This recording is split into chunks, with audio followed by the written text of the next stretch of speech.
आणि त्यानंतर ऊस आहे का नाही, मिळेल का नाही कारखान्यांना, अशी परिस्थिती ज्यावेळेस निर्माण झाली त्यावेळेस सन 2023-24मध्ये या मतदारसंघाचे आमदार, लोकनेते सुंदरराव सोळंके, कारखान्याचे संचालक यांनी मोठ्या थाटानं 5 मेळावे घेतले आणि ऊस दर जाहीर केला की यावर्षी 2700 आम्ही तुम्हाला भाव देऊ आणि तुम्ही आमच्याकडं ऊस द्या. आणि तिथंच बोलताना त्यांनी सांगितले की येणाऱ्या पुढच्या वर्षीच्या हंगामात तर आम्ही 2900 देऊ.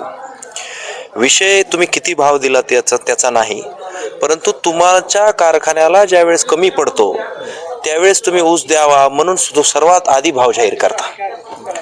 आणि त्या 2700 मधले तुम्ही किती दिले, FRP दाखवली आणि त्या दाखवलेल्या FRP प्रमाणे 2551 दिले.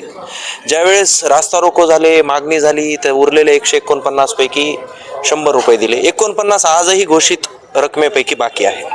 त्याच भाषणामध्ये तुम्ही म्हटले होते पुढच्या वर्षी 2900 देऊ, म्हणजे मागच्या वर्षी 2900 मिळायला हवे होते, ते मिळाले किती, 2700 रुपये, म्हणजे 200 अजून बाकी आहे.